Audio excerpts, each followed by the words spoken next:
Chapter 23, The Capital Gazette, Annapolis, Maryland. Thursday, June 28th, 2018. There are people who never dream. There are people who constantly dream. Then there's Giuseppe Joe Fratelli.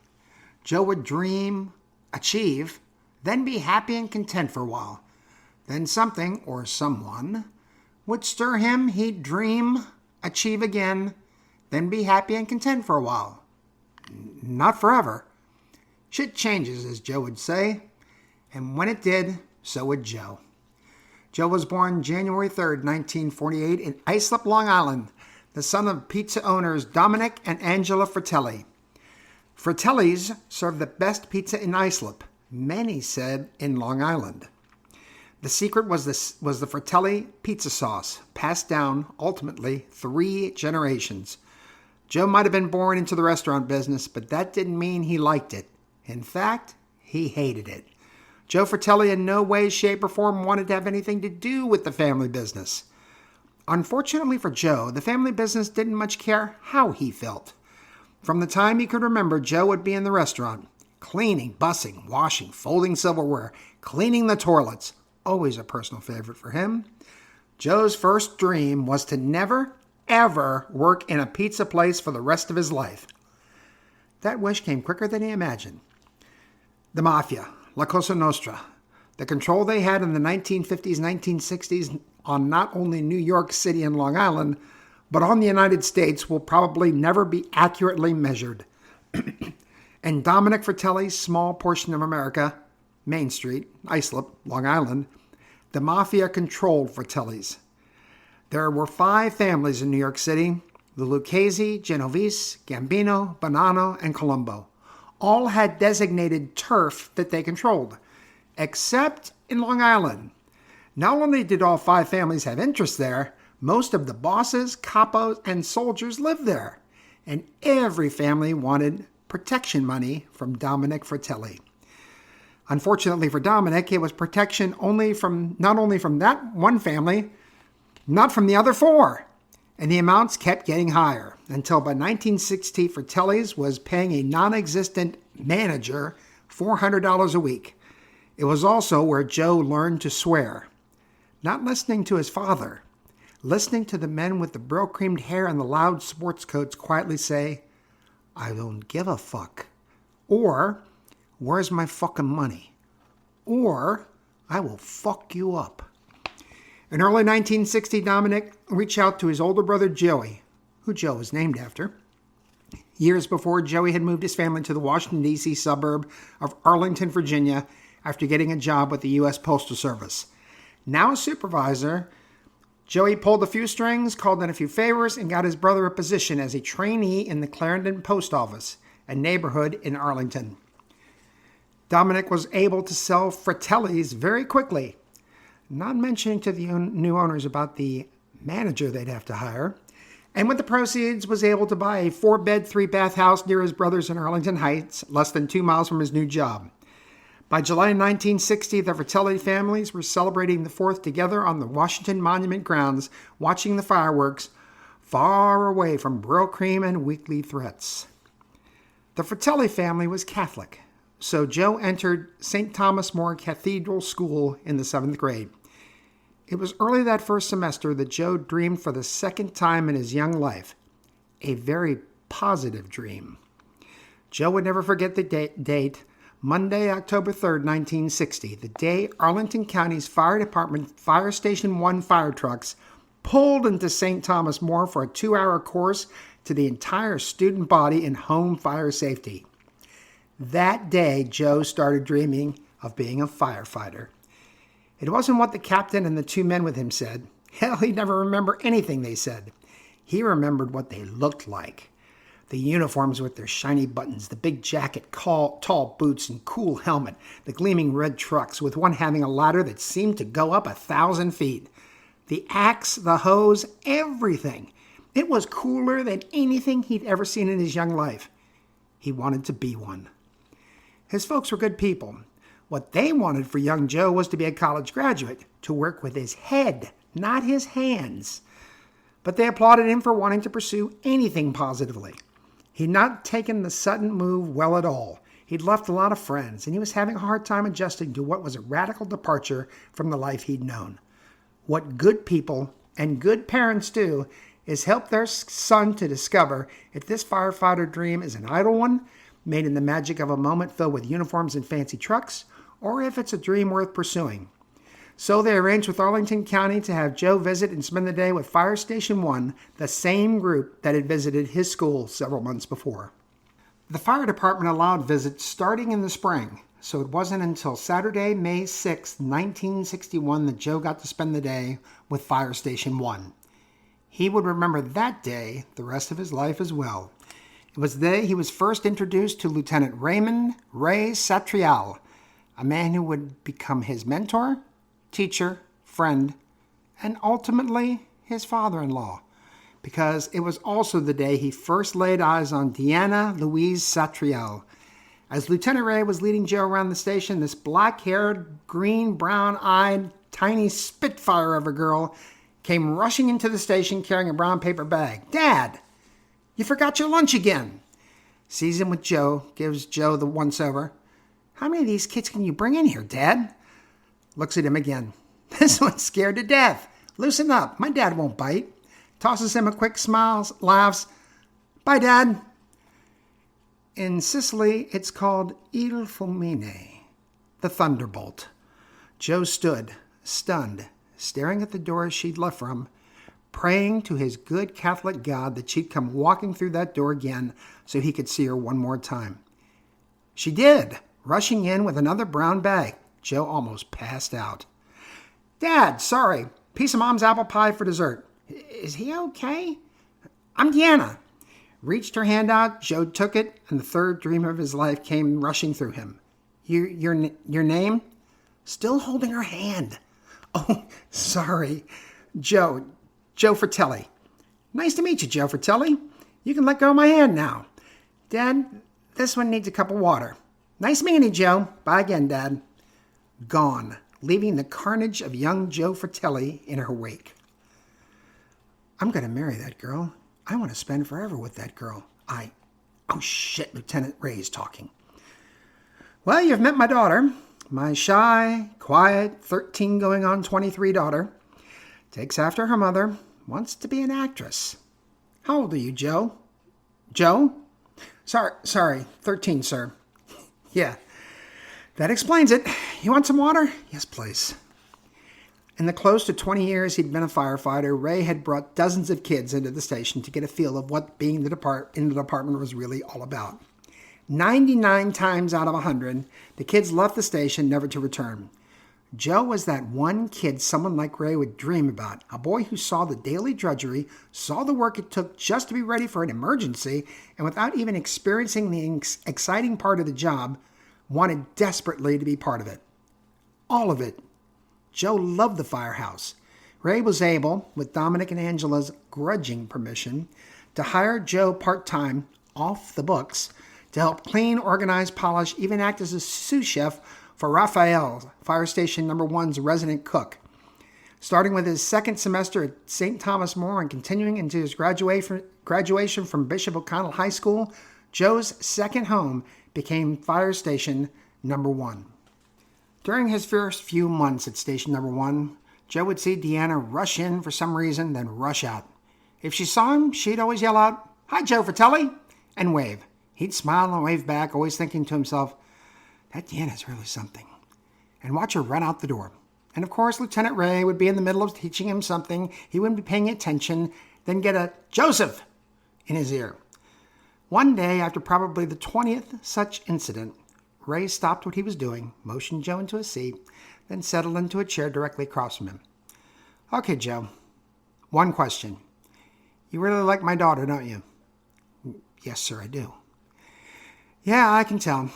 Then told Joe about the thunderbolt, il fulmine, and how his grandfather from Sicily would tell Ray all about meeting his grandmother in the village when they were kids, and how il fulmine overtook him, and they ended up together and married for 67 years. "Joe, you're a good kid with a good heart. I see it every time you're in here. I see it in how you respect your folks. I say what I'm about to say to you from a place of friendship and respect. My wife don't want Deanna to have anything to do with no firefighter. She's been through so much with me, she don't want her baby going through it too. You and I both know where all of this is headed. You're going to be a fireman, and a damn good one. Down the road, it's not going to be me you're going to have to convince. It's going to be Connie. Now, I'm sure you'll see each other when you both get into Bishop O'Connell. I'm sure Fulmine will work its magic. But you better keep your nose clean, your marks good, and don't ever, ever hurt my daughter. His eyes narrowed and got even more serious than usual, if that were possible. Joe, Jesus will forgive, but a father never forgets. Capiche? Capiche. Good. Light tap on the cheeks, tousling the hair, smile. Let's get back to setting out the boots, coats, and helmets. Ray knew something Joe didn't know. Fulmine works both ways. His little Deanna was subtler than Joe. That first day when Ray returned from the station. So, Dad. Yeah, honey. Who was that kid there? Oh, just another one of those 13-year-old boys who thinks they want to be a fireman.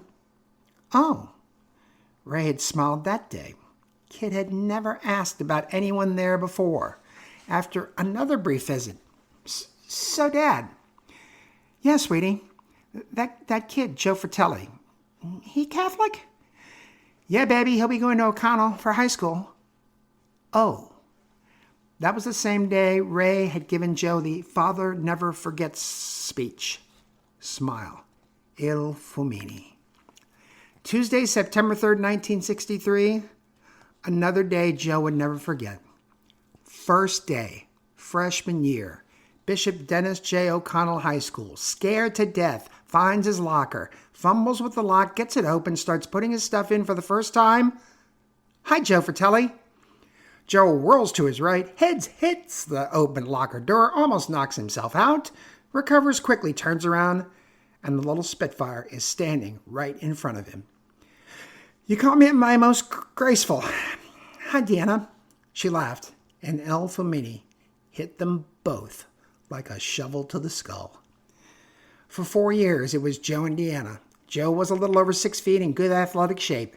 You could always spot Deanna at O'Connell's baseball, first baseman, or football, linebacker, fullback, games, cheering Joe on. Deanna grew to 5 foot 2 inches and 3/4, she'd always add. You'd always spot Joe giving Deanna standing ovations after any of the theater productions she was in, or being the first to congratulate her after a debate team performance, or putting up posters around school for whatever office she was running for and winning. They never had another date. They never wanted one. It was Joe and Deanna all the way through high school. They were even senior prom king and queen. Legend had it that someone else had been voted prom king, but nobody could see Deanna without Joe, so the ballot was rigged. Joe was a good student, averaging a B to B+. Deanna was a brilliant student, earning straight A's and the valedictorian of the class of 1967. As Joe and Deanna grew closer, so did their parents, who sat together watching the graduation ceremony. Dominic and Angela being just as proud of Deanna as her own parents were. When Deanna was introduced, Joe leaped to his feet applauding, then gave the evil eyes to all his classmates as well as the assembled parents and friends. You could hear the laughter in the room as everyone rose to acknowledge the little Spitfire. Deanna saw all this and began her address with an off-the-cuff remark. Just like we rehearsed it, right, babe? The crowd roared. Joe smiled and winked. Deanna's address came from her heart, acknowledging the faculty, her fellow students, spoke a little about the turbulent times they were in, how they'd already lost graduates to the war in Vietnam, and that she prayed to God every night that no more would be lost. She did not speak of the political or the growing age-related divide, although she did express her hope that ultimately, though families might disagree, that ultimately they would never be torn irreparably apart. She spoke like a woman of 18 going on 35, and she had the entire room captivated. Then she came to what she referred to as the controversial section of my address. Murmurs in the crowd. For the last 4 years, I have been a very happy half of the duo known throughout O'Connell as Joe and Deanna. Titters in the audience. Joe and Deanna's parents looking at each other, everyone else looking at them. Now, I've never complained that I got second billing. Pause. More laughter. Even though it's me, the second one mentioned in that duo, that's giving this valedictorian address. Longer pause. More applause. Laughter. Even though I, pause, me, pause, was senior class president. Everyone is laughing. She practiced her speech on Joe 7 or 8 times, yet her delivery is so flawless, he's giggling too. See, even Joe's laughing. Even he can't believe it. Off the cuff. Joe didn't know that was coming. What Joe also didn't know is that she had a new last page of her address, one he hadn't heard. Fellow students, faculty, and honored guests, I'm the luckiest person in this room tonight. I have been blessed with the most amazing, loving parents, one of whom, my firefighting dad, Ray, was just promoted to captain this week. Sincere, well-earned applause washed over Ray. Hand squeeze from his wife, Connie. Hug from Angela. Handshake, pat on the back from Dominic. Now, the guy who gets top billing whenever we're mentioned, well, he's got amazing parents, too. Love you, Dominic and Angela. Laughter and applause. Okay, here comes the controversy. My mom has told me, begged me, pleaded with me, Deanna, don't fall in love with no fireman. Loud laughter and applause. Everyone knows where this is going, but can't wait to see how it gets there. Well, Ma, tomorrow Joe's applying to the fireman recruit school, and I got it on pretty good authority he's going to get in. Laughter and applause. So, Ma, it's too late. I already am. There was a sudden rush of laughter from her parents' position. She didn't find out until the end of the ceremony that Connie had blurted out a response to Deanna's statement. Oh, shit. So, about this Joe and Deanna thing. The billing is correct. Because without Joe pushing me, believing in me, supporting me, going to musicals I was in, actually studying with me, titters in the audience, even going to every single debate team debate and rooting for me, laughter, I would not be standing up here speaking to you today. Finally, for those of you who are Italian, and if you are not, I feel deeply sorry for you. Laughter and applause. I say to you non-Italians and everyone else in this room, thank you for everything. Thank you for 4 wonderful years.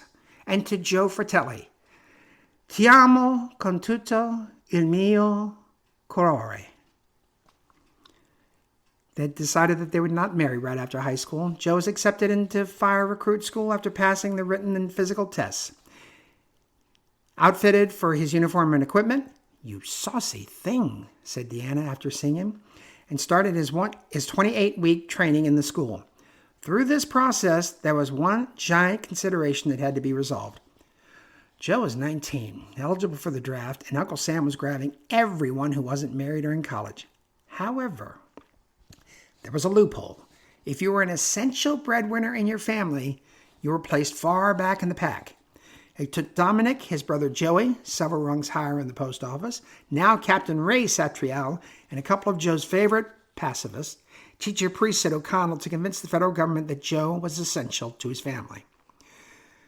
While Joe was training, Deanna was headed to Georgetown University on a full scholarship, majoring in political science and government with the hope of becoming a teacher. She knew that being a housewife would drive her crazy.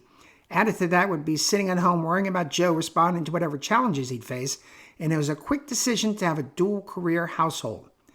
Truth be known, Joe was so incredibly proud of Deanna that whenever her working ever came up with their families, it was Joe who was the adamant one about using her gifts the best she could. Usually, it was in stronger terms. She's so smart. She talks so good. She's got a big brain. Said in a loud, then louder, then loudest New York, Long Island, islip voice. But it was a proud Deanna in the audience when Joe graduated from recruit school and received his first assignment with his first choice, Fire Station Number 1. May of 1970 found Joe in the audience watching his little Spitfire graduate cum laude from Georgetown a year ahead of schedule. And it was Joe, standing alone at the end of the aisle of the Cathedral of Thomas More in front of hundreds of family and friends on Saturday, September 5th, 1970, watching his beautiful Deanna walking towards him, murmuring over and over, She's so beautiful. She's so beautiful. He was alone because his best man was busy at the moment walking the bride down the aisle. Captain Ray in his formal uniform, Italian emotional, walking his little Spitfire toward the boy he'd helped turn into a man. As they arrived at the front, Deanna looked at her two blubbering men, pulled out some Kleenex she'd stuffed down the front of her gown, and handed it to them. Holy cow, you guys need more than I do. No, l'italiana non sono i motivi. Laughter and applause, and the start of a beautiful day and a beautiful life together. Joe stopped dreaming. All his dreams had come true. He was a firefighter, also qualifying as an EMT, who would over a 35-plus year career work in almost every capacity within the department. Truck, tower, and rescue companies, Advanced Life Support Engine Company, the Command and Bomb Squad Unit. From his start as a rank-and-file fireman, Joe progressed to lieutenant, captain, deputy fire marshal, assistant fire marshal, then battalion chief for the South Battalion. He had won or earned every award or commendation an Arlington County firefighter was eligible for. His dream of one day marrying the little Spitfire had come true as well. He had the most amazing wife. Deanna had achieved her master's and doctorate from Georgetown, and instead of teaching at any of the local universities, decided to head back to Bishop O'Connell and teach history and government, ultimately heading the department. She had decided early that she'd work under her maiden name since, as she explained to Joe, nobody would know Deanna Fratelli. Everybody who does any research on O'Connell will recognize Deanna Satriale. Proud as he was of her, he had to agree. They lived in a beautiful home near their families, except for the fact that they could never have children. As Joe so indelicately put it, both our eternals are busted. Their lives were amazing. It was the new millennium that ushered in new challenges for Joe and Deanna. On August 10th, 2000, Joe's mom, Angela, passed away from kidney failure at the age of 75. He immediately asked his dad to come live with them. Dominic was set in his ways, and it took quite a while before he realized he didn't belong in a big two-story house by himself. He moved in with Joe and Deanna in March 2001, just about the time Captain Ray was ending his struggle with lung cancer. Ray had been a lifelong 2-pack-a-day smoker and continued despite dozens of warnings from his very insistent daughter. Now, in hospice care, knowing the end was near, with his family surrounding him, Ray, finally, after 40 years of keeping the secret, painfully croaked to Joe that his little girl had also been struck by Il Fulmine, the thunderbolt, back on May 6, 1961, and that their love, their union, was the greatest accomplishment of his life, next to making a fireman out of you. Captain Ray Satriale died on Tuesday, May 1st, 2001, with a huge funeral on Friday the 4th. The eulogist, the boy Ray had made into a man, then a fireman, was too emotional to read his remarks. His wife, Captain Ray's little girl, hugged her man, moved him to the side, then flawlessly presented the eulogy in Joe's words. The next challenge involved a different family, Joe's fellow firefighters. It was a quiet Tuesday morning in September when Joe received a call from the assistant chief. Something was happening in New York. It appeared that 2 jets had deliberately flown into the Twin Towers of the World Trade Center. Suddenly, someone yelled something to the assistant chief. Joe, an ICD, Incident Command System, is being implemented. All hands on deck. American Airlines Flight 77 has just flown into the west wall of the Pentagon. For the next 16 hours, Joe was at a scene he'd have an awfully hard time describing to Deanna when he finally returned home.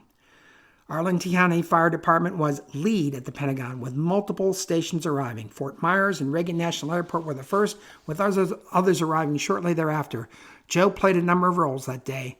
Traffic cop, EMT, firefighter, coordinator, damage control and assessment, security, and counselor to those firefighters and EMTs who literally gave every ounce of strength and energy to the moment, then had the enormity of the situation overwhelm them. It was 2:45 a.m. on September 12th when Deanna heard the key turn in the lock. They'd let school out early, so Deanna had spent the next 8 hours volunteering at Arlington Hospital Center. Then came home, stared at the television, and prayed that she'd hear just the sound she was now hearing. He walked in and stared at her, tears streaming down his face. She ran and flung herself around him. They both stood there, holding each other, crying. Joe lost Dominic to a heart attack February 15, 2003, and Deanna lost Connie on October 1st of the same year. That's when they started talking about retirement and what they wanted to do, if anything. And that's when Joe began dreaming again. It was Dominic's fault, teaching him about the secret sauce and the homemade mozzarella and about making the famous Fratelli crust. They'd had great meals during the time Dominic lived with them. Pizza, calzones, homemade pasta and sauce, even desserts like tiramisu, cannoli, and panettone. Dominic, without every Italian family in town wanting to wet their beak in his bird bath, was a master in the kitchen and was determined that before he passed, he, like his paisano, Captain Ray, would give Joe something. Whether it was a future profession or being able to cook for his smart cookie of a wife, he didn't know. But he wanted to give Joe something. And he did. He stuck a dream in Joe's head, one that he would never have believed he'd ever dream. For 55 years, Joe had wanted nothing to do with the pizza business. Literally nothing. He hated even going into one of those joints to pick up a pie or wings or anything. Too many memories. Now, he wanted his own place. He wanted to make dough, make pasta, make sauce. He wanted to walk into his place and smell the ingredients, smell the simmering, smell the baking, smell. You're slap crazy. That was the Spitfire's response. You hated it as a kid. You hated it as an adult. You hated it when your dad told these damn stories about the shop, the gangsters. Come on, cos'è stupido de testa. I know. I can't figure it out either. Maybe it's cooking with Dad these last few years. Remember Moonstruck? Snap out of it. Still, they would chat about the shop once a month or so. First, she agreed to maybe a place, but only if it wasn't in a big city. Then it was a place at least a little way from the D.C. area. Then it was a place she'd pick, the town and location. Then it couldn't be a big place, nothing too big that they couldn't handle. They would chat before work. They'd chat after work. They'd start chatting on the weekends. Then from chatting, they'd start acting, driving to Metro D.C. areas, looking for some place they'd enjoy relocating to. They'd head to a town or city, spend Saturday night there, then tour the area, seeing if they could find what they wanted, started referring to as it. As in, that ain't it. I thought we had it. That didn't feel like it. It took the better part of 3 years. They'd look, they'd stop. They'd chat about it again. They'd look, they'd stop. It was late June 2006. Things had been going well for Joe. He'd remembered what Captain Ray had done for him and had formally launched, then expanded a program to bring high schoolers interested in firefighting and being an EMT into stations around Arlington County. He'd had a good group that year, expecting about 5 of them to apply for fire recruit school. Deanna had experienced a better than average school year. She coached the debate team to the championship of the Virginia Catholic Forensic League, and both members of her team were runners-up in the National Catholic Forensic League for both congressional debate and Lincoln Douglas debate. She'd also taken an unofficial role in helping some of her better students with summer internships on Capitol Hill. So they decided, without really thinking about the beach joint, to spend a long weekend decompressing in Annapolis, Maryland, a place they'd never visited before, but had heard quite a bit about. Annapolis, the home of the Naval Academy, a beautiful town located on the Severn River near the Chesapeake Bay, and it. It couldn't be in town. That would be too much work, and the rent would be too high. It needed to be near businesses, since most of their income would be derived from takeout, possibly delivery within a short distance. It had to be in a new building, one built from 2004 on. Finally, its owners had to allow commercial real estate brokers to negotiate on Joe and Deanna's behalf. They were longtime friends with an exceptionally good broker, Dale Barrett, who'd been in the business for over 20 years and knew leases backwards and forwards. It was located at 890 Bestgate Road, built in 2006, close to 4 miles from Annapolis' center, across the street from Annapolis Mall, and around the corner from commercial buildings and car dealers. 5,041 square feet, including space for kitchen build-out, room for a few tables, and plenty of customer parking surrounding the building. It took a good 6 weeks of negotiations, including a complete review of the lease by Dale, his corrections and deletions, then the owner's response. Back and forth it went. There was no concern on the Fratelli's part that the owners would walk away. Their financial situation was beyond solid due to Deanna's diligence. The business plan was detailed and achievable, and their backgrounds were both outstanding.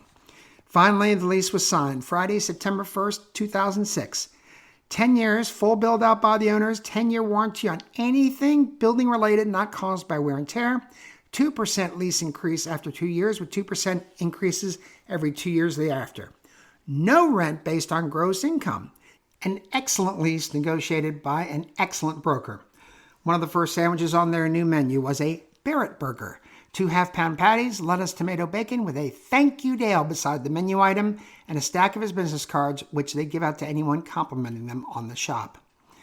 Joe and Deanna embarked on their new adventure with the same love and enthusiasm they'd had at high school kids under the spell of Fulmine. They retired, both having put in more than enough years to secure excellent pensions. They went to each other's retirement dinners, Deanna receiving a large frame collage of theater bills and debate programs she'd been in while a student, alongside debate programs and theater bills she'd been a coach and mentor for as a teacher. Joe received a gold-plated set of barbecue cooking tools, a special #1 fire helmet, and a large frame photo that had been seen worldwide. Joe with his arm around an exhausted firefighter, moving him away from the Pentagon on 9/11. All around the photo were signatures of all of Arlington County's firemen, all the way up to the chief. The caption below the photo read, "To Joe Fratelli, he carried all of us, the men and women of Arlington County Fire Department." They sold their much-loved home in Arlington Heights. It became even more loved when they sold it for almost 7 times what they bought it for. They were able to purchase a just-built condo at 66 Franklin Street in the Acton Landings area of Annapolis with a beautiful view of the water, literally a block walk to the main section of Annapolis. Toward the end of his life, Dominic had prepared for Joe, just in case, a list of all the equipment he'd need, most of which could not be delivered until the space was inspected and approved. Fratelli's 2 opened for business on Thursday, March 1st, 2007, with hours from 10 a.m. to 6 p.m. Everyone from O'Connell students, faculty, and alumni to Arlington County firefighters, EMTs, and their retired brethren drove close to an hour to celebrate and to try the food Joe and Deanna had bragged to them about. They weren't disappointed. Pizza with the most amazing dough and sauce, calzones prepared and baked to perfection, fresh homemade pasta with indescribable meatballs, salads, sandwiches including heroes. Joe, they're not sub sandwiches or hoagies or any of that shit. Heroes, that's the proper name. Several kinds of desserts, including tiramisu and cannoli, meals prepared and frozen to take home, reasonably priced, Deanna in the front of the house, Joe cooking in the back of the house, 2 waitresses, cashiers for the 5 tables, 2 line cook trainees for Joe. For the first few months, Deanna and Joe would visit businesses surrounding Fratelli's 2, delivering flyers and free pizza. Soon they didn't have to do any person-to-person marketing because the word was out about Fratelli's 2, and the word was tasty or delicious or homemade. Publications like What's Up Annapolis, Capital Gazette, even regional papers like the Washington Post, the Baltimore Sun, both the Washington and Baltimore City paper, and other media outlets were calling Fratelli's 2 among the best new food locations in the Baltimore-Washington area and a must-visit location for folks looking for great Italian food. The Capital Gazette was its most important media friend by far.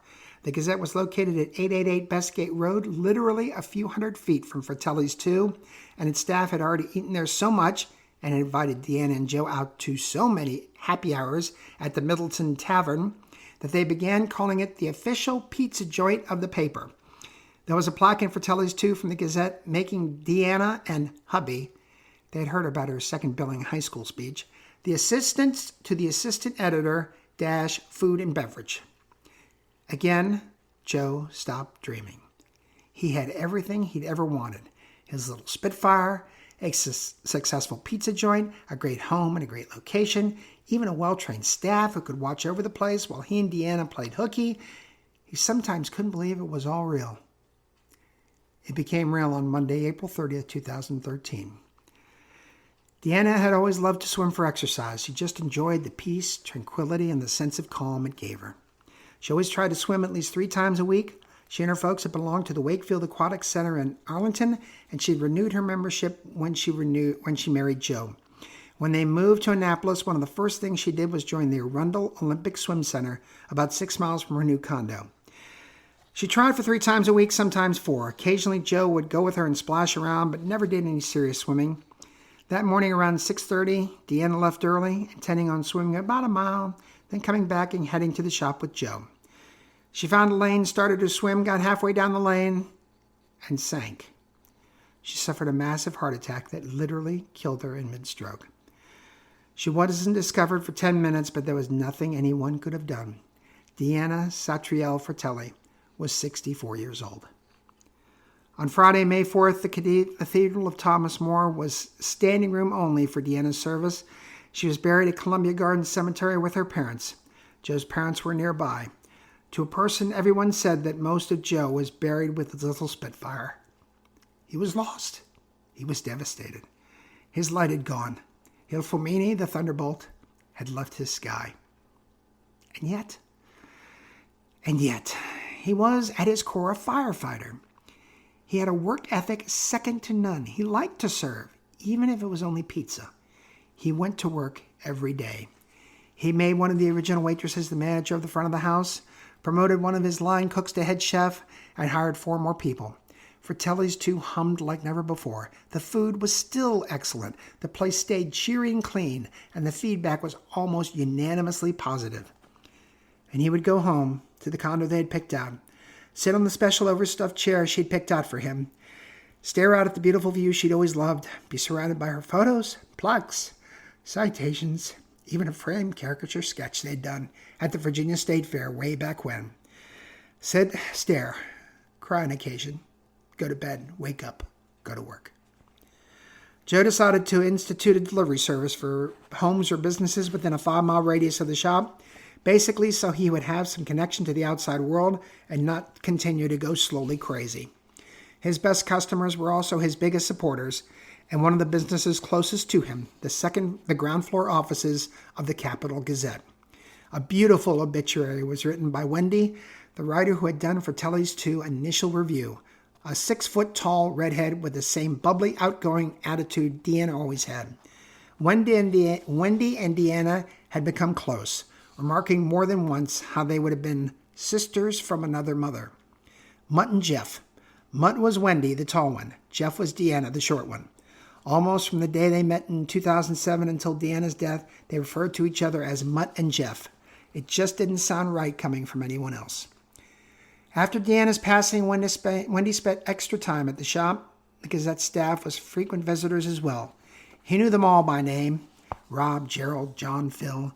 Occasionally, if they hadn't been there long, by their order.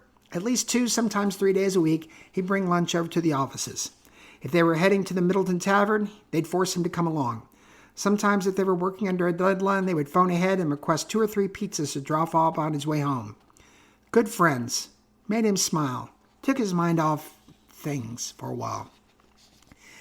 His favorite had always been the same as Deanna's. Wendy. 6 foot tall, red hair, outgoing. Bright, bubbly, sassy. She seemed to know everyone in town either through her writing or through the volunteer work she did. 2 or 3 times a month, she treated Deanna, "Yeah, Joe can have a piece," to a loaf of homemade banana bread. One day after Wendy had picked up lunch at the office and dropped off another loaf, Deanna had the idea to make a dessert out of it.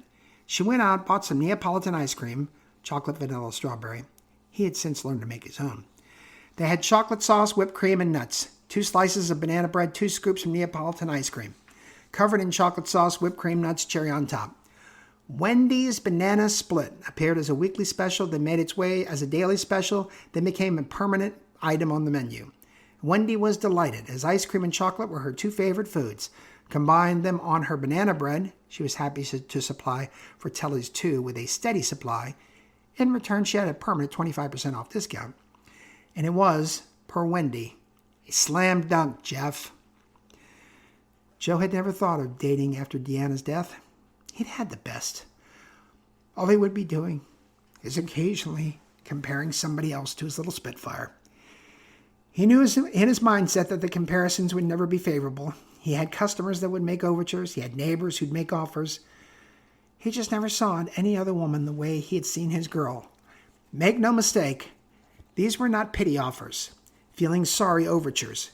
Joe turned 70 on January 3rd, 2018. He still had a full head of black-gray hair, was still at his firefighting weight of 190 pounds on a close to 6-foot frame. He was handsome in a Sinatra kind of way.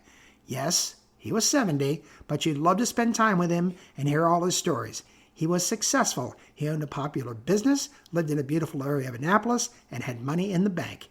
He was, said women he knew from 40 on up, a catch. He just didn't want to be caught. It was sometime in the early part of 2018 that Joe started thinking about being caught.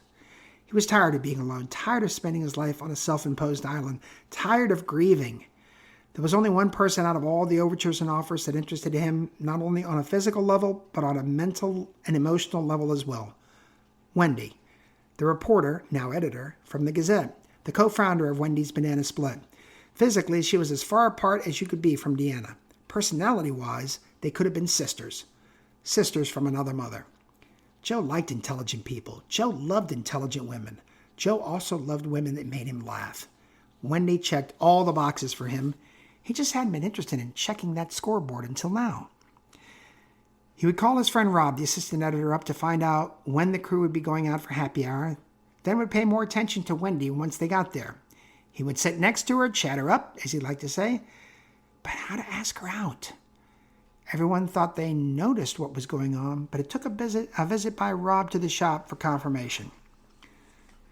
Hey, Joe. Joe stopped from the kitchen to the register. Hey, Rob, what's up? Happy hour? No? You looking to ask Wendy out on a date? Joe turned 5 shades of red. Listen, it's none of my business. No, it's okay. Yeah, I was thinking about it, but I haven't asked anyone out since my Deanna back in September 3rd, 1963. Holy shit, Joe, that's over 57 years. Yeah, a little out of practice. Well, that explains it. Anyway, speaking as a reporter, word on the street has it that if you ask, she'll say yes. Smiles from both. Thanks, Rob. You guys need lunch today? Not today. Tomorrow's Friday. When I go back to the office, I'll kind of let her know to keep her evening open Friday night. You bring 3 pizzas over about noon Friday, including a large meat lovers on the house for yours truly, an invitation and a red rose from her, and she'll be putty in your hands. Handshake. Thanks, Rob. See you at noon tomorrow. He went to the calendar. Under Friday, June 29, 2018, he put 3 pizza, meatloaf. Rob, free. Dinner, Wendy. Location, ? It was 1:15 p.m. Thursday, June 28th. It was around 2:40 p.m. when he heard the first sirens. Normally, if there were sirens, it was 1. This sounded like an army of police cars headed toward him. There were 2 tables being used, and the full staff was there. Everyone was looking, straining, trying to find out where the sirens were headed to. Mark, his head chef, was looking out the back door. Oh my God, they're at 888 Bestgate. Everyone ran to the back door. Cop cars at the front entrance, cop cars setting up perimeter, cops everywhere. Now multiple ambulances. The former firefighter EMT in the group was already running down. I'm headed down there. Let you know what I find. He knew almost all the police in the area, quickly came to the guys he knew at the perimeter. Guys, I'm a former firefighter EMT. Joe, we got it. Appreciate it. Thanks. It's a goddamn war zone down there. What happened? Some guy with a shotgun blasted into the Gazette and blew 5 people apart. Oh, God. Who? The folks I know are Rebecca, Rob, the assistant editor? Yeah, Rob, Gerald, Oh, damn, Joe. No. No, Dave. Yeah. The Wendy's Banana Split lady. Sorry, Joe. But Joe was already rocking away. He found out later that Wendy had died a hero, attacking the ponytailed fuck who was shooting everyone by coming at him with a trash can and a recycling bin, screaming at him so that others could escape. He attended the funerals, attended the memorial services, gave generously to the GoFundMe pages set up for the victims' families. He received his card from the site a day after the last memorial service. The investigation behind the card was impressive. Although the card did mention his and his late wife's closeness to the Gazette and the victims, it wasn't until the very last sentence that the potential date was mentioned, that Wendy had Friday circled in red with the name Smilin' Joe in the center. He registered that night, became Annapolis 7, received Navy Yard 14 as his mentor, and immediately contacted her requesting time to chat. Maxine got back with him in about an hour and spent the next 5 hours on the site with him, stopping their chat at 4:25 a.m. It was later that night, after dinner with Cindy and Larry, that she told Ray and set up the appointment for the next morning. Ray arrived at Fratelli's 2 exactly at 9 a.m., looked through the window and saw a guy working in the back. Knocked on the door. The guy headed to the door. Older guy, about the same height as Ray, in shape. Looks like my guy. Ray? Hi, you must be Joe. Joe Fratelli, come on in. They sat at a table in the front. Coffee? Soda? If you got coffee, that would be great, thanks. Joe up, back with coffee, giving Ray a chance to look around. Magazine reviews, pictures of Joe and his late wife, the Gazette plaque on the walls. This is a nice joint you got here. Huh, I thought I was the only one that called it a joint. Yeah, pretty proud of it. Not the same as it was, though. I got too much fucking pride to let it go to hell, though. So I get up, go to work, do my best. And something else happens. Yeah, I heard. All of us in the site had been there. I lost my wife. Navy Yard 14 told me. My little Spitfire died from a bad ticker, but I lost her sudden too. Nobody had ever caught it, and she swam all the time. Sorry. Pain doesn't go away, does it? Nope. Never. They talked about their wives for a while, then Ray launched into the plan. The questions he received were different from the others. Strength training, core training, agility, endurance, stamina. Were the assaulted going to be physically trained to perform the task they needed to accomplish? Ray hadn't even given it a thought. It had always been thought of in his mind as a tactical plan, a plan that would have pieces moving independently, yet coherently. He hadn't really considered the physical strain on the pieces themselves. Joe, to be honest, I never once thought about the physicality of what we're asking our assaulted to do, and I see where you're headed with all this. You see yourself as the trainer needed to get all of us ready. I appreciate that. I understand underlying it all that you want to join us. I know Max. Max? Sorry, did it again. Maxine is Navy Yard 14. She just looks like a Max to me, so I call her Max. Anyway, I know Max covered a lot of this ground with you, and you let her know you were interested. I've met you. I like you. I know how you feel. Max always has me ask this question, but this time I'm asking more for myself than for her. You have a successful business. You have your health. You live in a great area. I know because I'm a former broker. My Marion and I looked into your building back in 2017. So why? Chances are it won't turn out well for you. I ask again, so why? Ray, first, thanks for coming out here. This morning before you came over, I called my attorney. He's drawing up papers leaving Fratelli's 2 to the staff here. They've done great work for me. I know they'll take good care of the place. It's what I wanted to do back in 2013. I know you died a few months ago, Ray. I died April 30th, 2013. But then, I don't know. I suddenly realized that this lady reporter who adored my wife and had been great to the joint, well, she had a lot of the moxie my little Spitfire had, and she was smart. Oh, Ray, there's nothing I love more than a smart woman with a quick, funny personality. All of a sudden, there she was. It was like Deanna saying in the back of my head, "You dummy, we call each other sisters from another mother. Isn't that enough of a hint?" And I never saw it until it was too late. And she was gone too, taken by a ponytailed lunatic who'd been harassing the paper for years. I admit it, I don't hate the NRA like you do. I think they're one of the reasons this fucking nut job could buy a shotgun and not have bells and whistles go off. I don't like them. They've done way more harm than good. There are people there that more than deserve what they're going to get. But I don't burn like you do. I'm sorry, I'm going all over the place. No, it's okay, go on. I keep thinking of Wendy. I'm sure you've heard she died a hero. Charged the guy, holding a shotgun, mind you, waving a trash can in a recycling bin, screaming to beat all hell, just so other people could escape. So I'm talking to your friend Max. Kind of got to blubbering, if I got to be honest. When it hits me, you're going to need strong leadership. You're going to need a tough, well-conditioned team to pull this off. You're going to need team members who stay clear-headed in the face of danger. If I can provide any of these to your assaulted, I know I'll save lives too. My life is over. I've had a hell of a run. I'd like to be the one to make sure others get to have a hell of a run too. Ray called Maxine from Route 50, headed to the Beltway. He's in, and are we getting a great package with him? Yeah, I know. Leaner trainer. Literally faced fire. Great guy. He's got a hell of a story. Sad guy, like someone else I know. Silence on both ends. You said you had one more for me. Yep, another local guy. Another guy who works in the NRA. Damn, Max! Why didn't you tell me about him earlier? Because, Ray, this is the one I, maybe even we, have been avoiding. Oh, man. Ray could hear the emotion in her voice. Sandy Hook Elementary. Sandy Hook 100.